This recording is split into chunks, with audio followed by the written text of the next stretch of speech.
The ground begins to tremble beneath your feet. The walls groan, windows rattle violently, and in less than 10 seconds, everything you thought was solid becomes liquid. What if it happened not on the news, not in some distant country, but right here, in your own city? If an 8.0 magnitude earthquake struck your home, your neighborhood, your life, what would you do?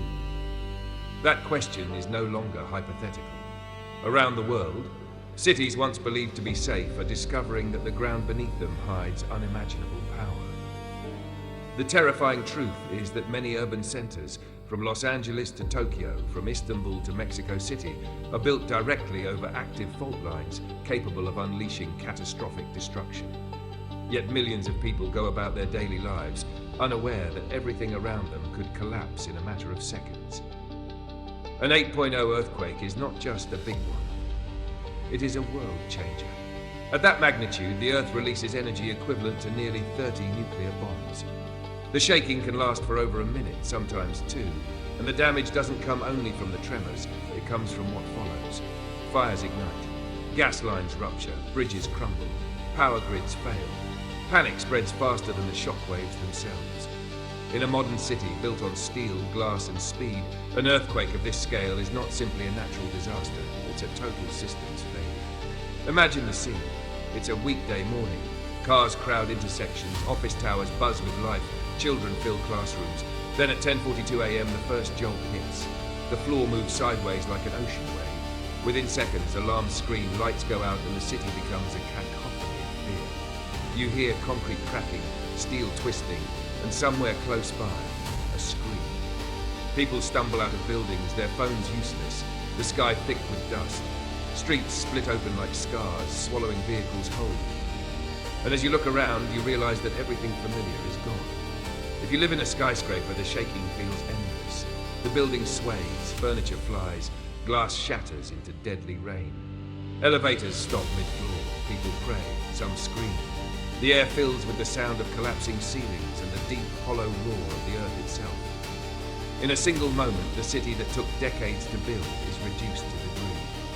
Now imagine the aftermath. Emergency sirens wail but can't reach everywhere. Roads are impassable. Fires erupt from ruptured gas lines. Water mains burst, flooding streets already buried in rubble. Hospitals overflow within minutes. Communication networks crash. People are trapped under debris, their voices faint beneath tons of concrete. Search teams can't reach everyone, and hours stretch into days. What you thought was civilization becomes a test of human endurance. But here's the part most people never think about. You don't need to be trapped in a collapsed building to be in danger. After a major quake, the city becomes a maze of invisible threats. Downed power lines electrify puddles. Cracks in the road hide sinkholes. Broken pipes leak flammable gas. Contaminated water spreads disease. Without power, communication, or clean water, survival becomes a race against time. So what would you do? The difference between panic and preparation can mean the difference between life and death. Experts say the first thing you must understand is that in a large quake, you cannot run faster than the ground. The safest thing to do when shaking begins is to drop, cover, and hold on. Drop to your hands and knees to avoid being knocked over. Take cover under a sturdy table or desk to protect yourself from falling debris. Hold on until the shaking stops. Sounds simple, but in the chaos of the moment, instincts often betray logic. People run outside, unaware that the exterior walls and glass facades are the deadliest parts of a building. Others freeze, paralyzed by shock. Preparation starts long before the quake. Do you know where your nearest emergency exits are? Do you have a go bag ready? Water, flashlight, radio, first aid kit, medicine, copies of IDs? Do you have an evacuation plan with your family? These aren't just checklists, they're lifelines. Cities like Tokyo and San Francisco have built entire cultures around preparedness. Drills are routine. Early warning systems can give residents a few seconds of notice, just enough to find safety. But most of the world isn't ready. Let's take an example. If an 8.0 earthquake struck Los Angeles right now, experts predict over 50,000 injuries in the first hour. More than 1,500 buildings could collapse outright. Major freeways would split apart, trapping millions. Fires would rage simultaneously in hundreds of locations. Water systems relying on mountain aqueducts could be cut off. Within 24 hours, the city would face not one disaster, but 5. Earthquake, fire, water shortage, communication failure, and public panic. The same could happen in Istanbul, where a major fault lies directly beneath a city of over 15 million people. Or in Manila, where unstable ground meets unregulated construction. Or even in Seattle, where soft soil amplifies shaking tenfold. Everywhere you look, we've built monuments of glass and ambition on foundations we barely understand. And yet history keeps reminding us. The 2010 Haiti earthquake killed over 220,000 people. The 2008 Sichuan earthquake flattened schools and cities, claiming more than 18,000 lives. Japan's 2011 quake triggered a tsunami and nuclear crisis. Each time, the world mourned, rebuilt, and then forgot. Until the next one. Technology is advancing. Scientists can map faults in stunning detail and track seismic pressure with satellites. But they still can't predict the exact time or place of the next big quake. The Earth keeps its secrets well. What they can predict is certainty. That another 8.0 will happen somewhere sooner than we think. So what happens next depends on us. A city that prepares can survive. One that doesn't, won't. In Chile, where earthquakes are part of life, strict building codes save thousands of lives every decade. Japan's early warning systems give trains enough time to brake before derailment. But in places where regulations are ignored or corruption cuts corners, devastation multiplies. Concrete becomes a killer. There's also a psychological truth you talk about: survival guilt. Those who live through a megaquake often struggle for years. The constant anxiety of aftershocks, the grief of losing loved ones, the helplessness of waiting for aid. It's a trauma that reshapes lives. Mental scars outlast physical wounds. Survivors of past quakes often say the hardest part isn't rebuilding the city, it's rebuilding trust in the ground beneath it. For most people, earthquakes are abstract until they're personal. But think for a moment. How many skyscrapers, highways, and power lines surround you right now? How many minutes would it take for help to arrive if they all fell at once? The modern city, so efficient and electrified, is also astonishingly fragile.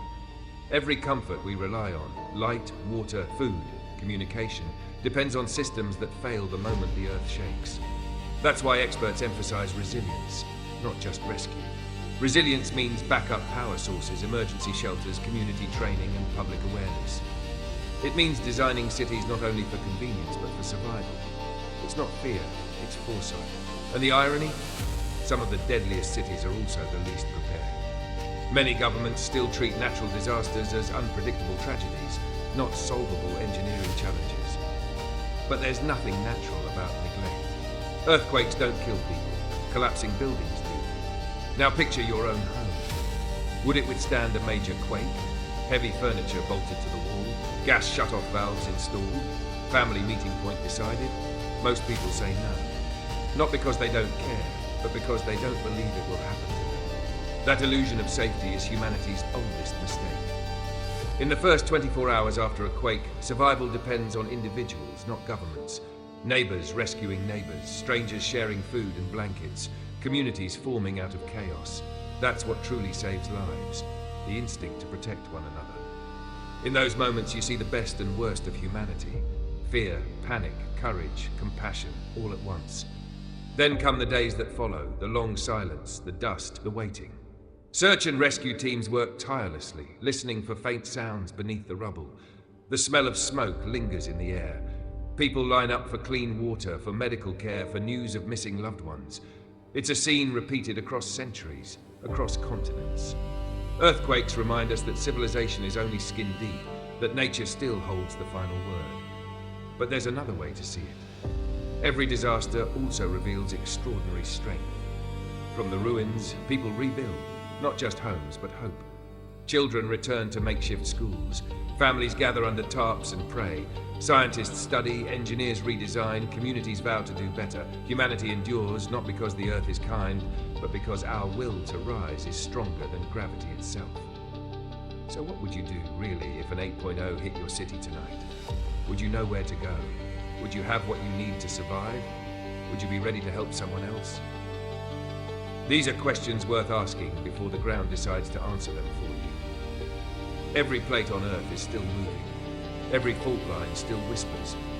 The next great quake isn't a myth, it's an appointment waiting to be kept. If you're watching this, take it as a warning and a promise.